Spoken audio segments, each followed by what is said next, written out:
Тамара Искандерия. Игрушечный ослик. В древние времена жил один бедный торговец. Разве торговцы бывают бедными, возразишь ты? Но он не был обычным торговцем. В его магазин люди заходили очень редко, потому что на полках и витринах там располагались не еда или одежда, а странные замысловатые игрушки. Почему этот голодрань торгует вещами ненужными ни ему самому, ни другим, а сам живет впроголодь, удивлялись люди. Однажды они собрались и решили: давайте мы купим у него игрушки, ведь у нас есть деньги, пусть бедняга хоть поест досыта, и направились к его магазину. Тогда торговец еще больше удивил людей. Он сказал: добрые люди, я вынужден отвергнуть вашу просьбу. Эти игрушки не продаются. Такой ответ, разумеется, не понравился людям. «Пойми, ничтожество!» — кричали они. «Мы о тебе заботимся. Вы заботитесь не обо мне, а о своем добром имени. И игрушки вы хотите поставить в своих домах как доказательство вашего богатства и положения в обществе», — ответил торговец. «Тогда мы уходим. Ни один человек больше не переступит порога твоего магазина». С этими словами все ушли. Только один человек, немного отстав от других, подошел поближе к задумчивому торговцу и сказал: «Ты странный человек. Для кого ты хранишь эти игрушки? Я чувствую, ты что-то скрываешь, чего ты ждешь. Но не поведаешь ли не проведешь ли ты жизнь зря?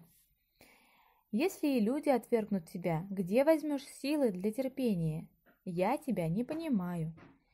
Торговец промолвил с горечью в голосе: «Да, в чем-то ты прав, дружище, и у меня на душе тяжесть. Но ты не знаешь причины. Я жалею этих маленьких друзей», и кивнул в сторону игрушек. «Но не я, а они ждут своих людей и живут ради них». «Как это своих людей?» «Люди, которые могут приобрести эти игрушки, встречаются очень редко. Зайдя в мой магазин, они сразу находят свою мечту и никогда больше с ней не разлучаются». Тот добрый человек ничего не понял из слов торговца, но запомнил их. Он рассказывал про это своим детям. Из поколения в поколение передавалась эта история и стала почти сказкой. «Бабушка, расскажи до конца эту сказку». «Дитя мое, ты сам поведаешь ее до конца, скажу лишь только. Большая мечта, как и большое счастье, не каждому по плечу. Иной раз взглянешь, нет человека богаче, чем бедный торговец». Однажды мы с сестрой поехали в соседнее село. Много дорог проходят через это село, и перед отправкой в нефтяной город, который располагался поблизости, мы зашли в один странный магазин. Странным я его называю потому, что в этом магазине с моей сестрой приключилось нечто удивительное. Она, как вкопанная, встала перед полками отдела детских товаров и с улыбкой разглядывала маленького игрушечного жеребенка. Потом глубоко вздохнула, и она пошла дальше. Я тогда любил большие игрушки, если бы не тот удивительный свет, который зажегся в глазах моей сестры, когда обратил на него внимание. Я тоже долго рассматривал его, но ничего в нем не нашел, в этом жеребенке. И жеребеночек остался стоять там, грустно поникнув головой. Я вырос. Вышел в путь, оставив отчий дом. Дорога моя снова привела меня в это село. Я не забыл того магазина и, приходя мимо, вбежал в него, взглянул на полки. Маленького жеребенка там не было. И что-то словно погасло в моей душе, но какая-то сила привлекла мой взгляд в другой угол витрины, и я все-таки увидел его. Вот откуда идет эта волшебная сила. Здравствуй, моя мечта, здравствуй, мой свет. Я ждал тебя с той самой минуты, когда увидел озарение на лице моей сестры. Наконец и я нашел свою судьбу. Без тебя моя жизнь показалась бы мне бесцветной и пустой. Таинственная музыка, заполнившая мой слух, увлажнила мне глаза, потрясла разум. А он, мой маленький друг, прячет лукавый взгляд, еле заметно качает головой, словно приглашая куда-то, пританцовывая. Подпрыгивает так смешно и неуклюже. Он будет моим. Обрадовался я и обратился к торговцу. «Мне вон того же ребенка, пожалуйста». «Простите, но же ребят уже нет. Остался один ослик», — сказал торговец. Не передавая значения его словам, я выпалил. «Нет, мне вон того, который стоит в углу». Когда торговец отдал мне игрушечного ослика, мир поменялся для меня. Я толком не знаю, как расплатился, и, торопливо выйдя на улицу, продолжил путь. Казалось, торговцу было что мне сказать, но он не сказал. Лишь проводил радостным, таинственным и встревоженным взглядом, подойдя к дверям вслед за мной. Игрушка была на редкость смешной. Нажмешь на пуговичку снизу, вдруг закинет голову, хвостик торчком, и ноги начинают играть сами собой. Сама всего с пальчик. С ней я сокращал расстояние в пути, и земля казалась мне круглой, как мяч. Я не видел чувства, которые зовут одиночеством. Был доволен работой, друзьями и всем, чего достиг. А игрушка? Ну что же игрушка? Ослик так ослик, не больше того. Я с детства любил рисовать, и сейчас, чуть выйдет свободное время, стараюсь отразить на холсте свое понимание красоты мира. Но, видя мои работы, состоящие только из самых лучезарных цветов, голубого, зеленого, пурпурного, мои друзья почему-то кривят улыбку. «Ты даже в своенравном ослике видишь стройного же ребенка», — говорят они. В сердцах я бросил игрушечного ослика куда-то в угол. Потом отыскал, снова бросил, снова отыскал. Вижу, у ослика от ударов рассыпались две задние ножки, состоящие из мелких камешков. Я собрал эти камешки, понял, что без него я не могу жить. На картинках моих об одиночестве, тоске и смерти преобладали синий, черный, фиолетовый цвет, и они перекрывали, переполняли, превосходили друг друга, создавая шевелящиеся тени, рождая в душе тревогу и боль. А он, подергивая хвостиком и головой, знай себе, шутил. Какой же он наивный чудак, этот ослик. «Горе не ведает», — говорили друзья, посетившие мой дом. «Нет, он ведает, но не поддается горестям, мой друг», — отвечал я уверенно. А они: «Смотри, он делает счастье из несчастий», смеялись над осликом, который выводил смешные пируэты на своих оставшихся двух ножках. Я молчал. Я хотел отыскать хотя бы маленький лучик, островок света в измученной темной душе. Надежды на эту не было. «А ты хитренький мой ослик!» Он опять глядит на меня со своей глупой улыбкой, как будто куда-то манит. Взгляд его светится, словно говорит: «Слушай, что ты все копаешься в своей измученной душе? Разве мало радости в мире, в людях? Ведь и солнце бы не знало, что оно солнце, если бы не ведало, как ее вокруг оживляет от его появления. Мне понадобилось время, чтобы увидеть свет, озаряющий сердца людей. Ослик был прав.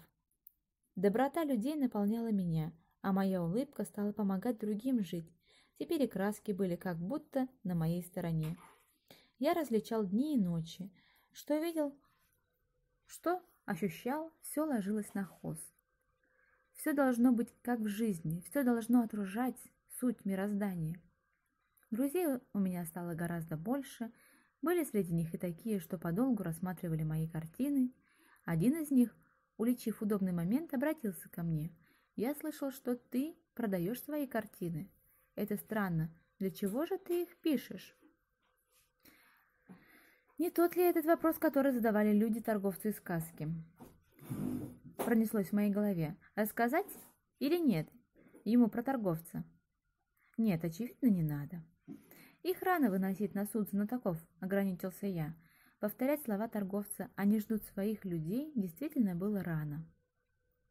Сколько человек пришло смотреть на мои картины, но среди них не было того, кого я ждал. Сколько лет я собирал из мира цвета, похожие на радужный отцвет хрустальной утренней росы, старался совершить чудо, ждал, надеялся, что тот таинственный взгляд, встретившийся мне в начале моего пути, узрит, оценит каждую жемчужину моего волшебства. Но он не пришел. Я ждал хозяина, потрясшего меня дома на обочине 7 дорог. Время проходило, но среди людей, посещающих мою мастерскую, его не было видно. Неужели мои тревоги мог почувствовать и ослик? Призадумавшись, я играл с ним, тверже нажимая на пуговичку снизу, а он, словно потеряв свою шаловливость, вдруг остановился. Даже вместо радостной глупой улыбки я уловил на его мордочке сильную удрученность чем-то. Мой маленький друг был похож на того, кто не может найти нужный ответ на надоевший вопрос. Это мне показалось очень смешным. Но вот до чего я докатился, связывая свои чувства и мысли с безжизненной игрушкой из камушков, подумал я. Так я причину всех своих бед в нем стану видеть. И, нажимая на пуговичку ослика, оставшегося уже одноногим, стал заставлять его отплясывать. А они из камня ли? А может, он живой? А может, он все понимает? Может, это судьба, как придавленный кровяной сосуд, негодуя, желая что-то объяснить миру или что-то понять, яростно бьется. Ослик прекратил движение. Я нажал с силой на его пуговичку с мыслью: разве ослик будет осликом, если сделает все, как ты хочешь? Неожиданно все камешки, из которых он состоял, звонко посыпались на пол. От удивления я даже не успел собрать все части, прежде чем он пропал между щелями половиц. Что это было? Цвет мой, музыка моя, куда от меня ты ушел? Оторопевший взгляд я на пуговичку и нитку бросил, оставшийся у меня в руке. Найдя на полу один камушек, узнал в нем голову моего любимого ослика. Все кончено. Стой! В глазах ослика осознаю смысл, доселе мне незнакомый. Те же глаза, но взгляд другой. Пойми, пойми, словно говорит он. Я медленно нанизал пуговичку и голову игрушечного ослика на одну нить. Как? На одну нить? На одну нить. Голова, туловище, хвостик были нанизаны на одну нить. К этой нити прикреплены 4 нити 4 ног. Для крепости хороша и трехножка, но если ослик не может жить, играть без движения, а для движения, как и 4 стороны света, хороши 4 ноги. Пока держалась одна главная нить, ослик мой мог радостно прыгать и потеряв 3 ноги. Значит, надо заботиться о крепости самой главной нити. Нашел. С этим возгласом ворвался я в мастерскую. Одна воля, один порыв, одна мысль, только тогда мое творчество будет играть, смеяться, притягивать к себе, как единая суть. Я работал день и ночь, не видя, во сколько раз увеличился свет в мастерской. Не замечал, как уставали мои руки, как горели от бессонницы глаза.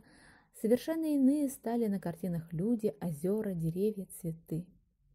Они были мои знакомые, друзья, враги, то, что я люблю и что презираю. Дом мой стал шире и просторнее на глазах. Среди тех, кто приходил смотреть на мои картины, чтобы одобрить или опровергнуть мои находки, я искал только одного. Если он не придет, я думал, вся моя жизнь, как игрушечный ослик, может распасться на осколки и пропасть в бездне невозможных желаний. Вот он, тот таинственный взгляд.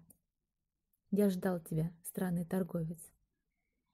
Если мое маленькое чудо, которое я сотворил из многих-многих черепков и лучиков, найдет место в углу моих полов, я был бы безмерно счастлив, мой великий Творец. Когда он ушел, я захотел провозгласить: обнимая